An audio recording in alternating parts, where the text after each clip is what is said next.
Welcome everyone. This video is made to accompany page 62 of your Ready for Advanced course book. The topic is reference and ellipsis. So we'll explain what those two concepts mean. First, let's talk about these 5 words that are used for reference. This, that, these, those, and then.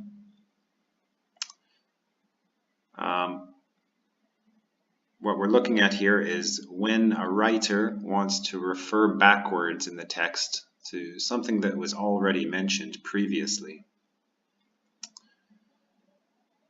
A single one of these words can refer to just one other word that was previously mentioned, but it can also refer to many paragraphs, so it's very important to understand when the writer is using these if you want to become a good reader.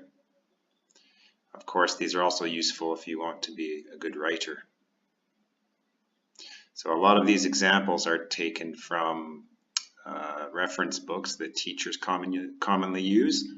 You can see the reference in the brackets. That refers to some books that are listed at the very end of this video.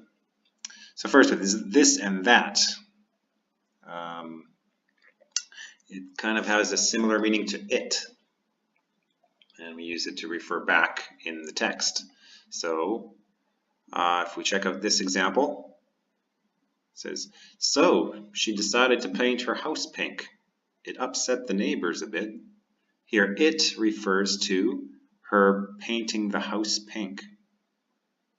However, we could also use this or that in order to emphasize painting her house pink.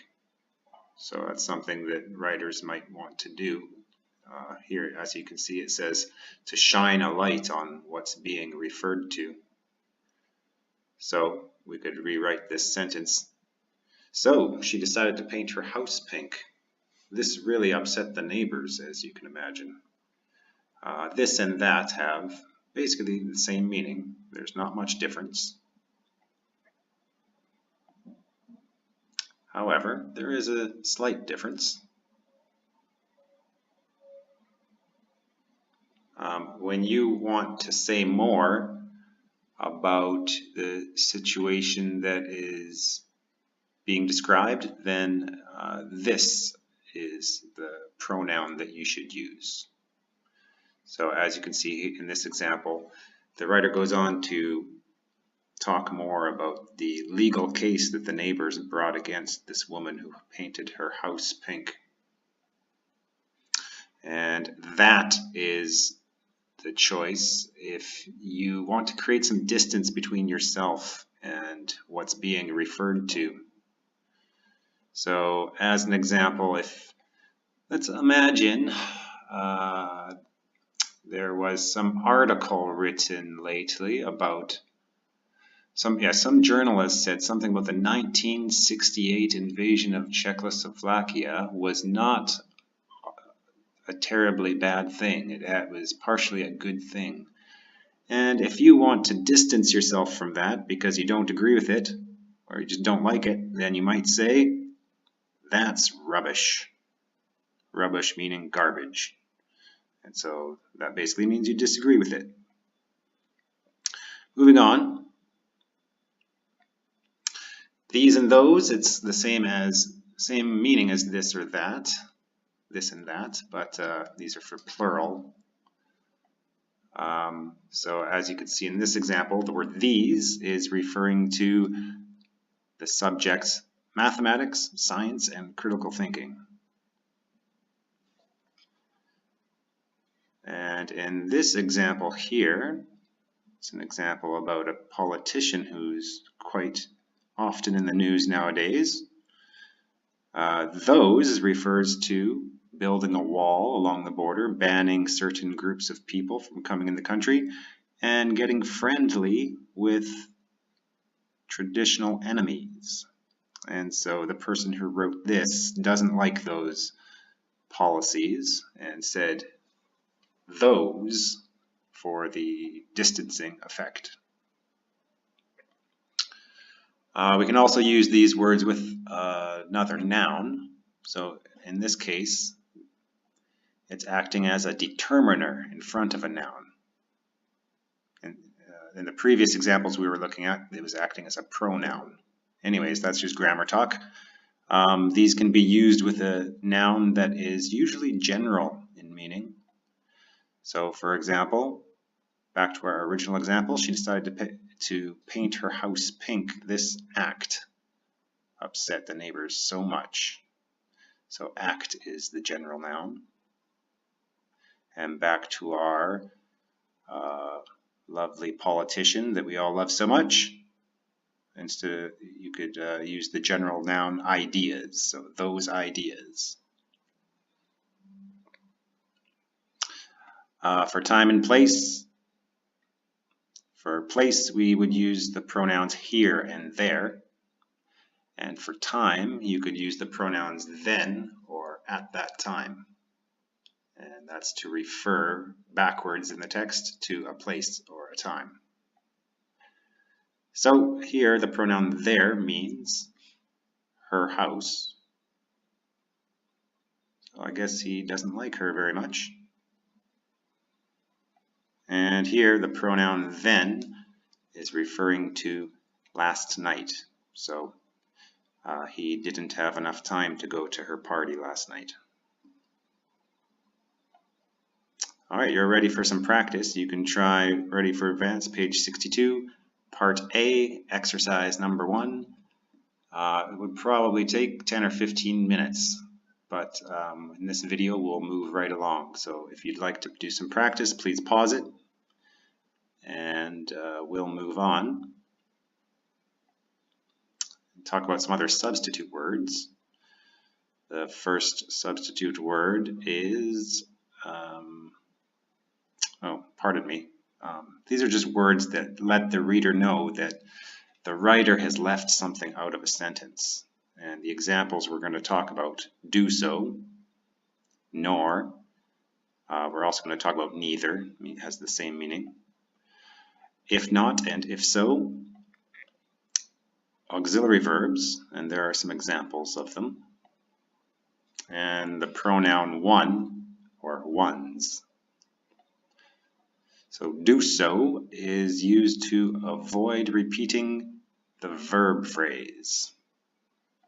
As an example, in this example, done so means put the car away. I've already put the car away. I did so. Here, did so means got out or got out of the room.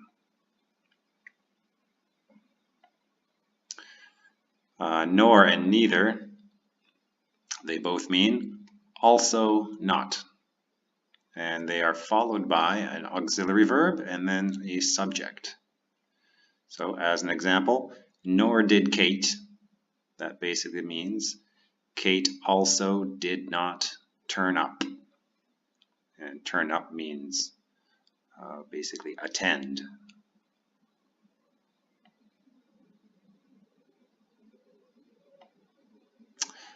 If so and if not, this is used so that you don't have to repeat the entire clause. Here, if so means if you are free. And here, if not means if I don't see you tomorrow.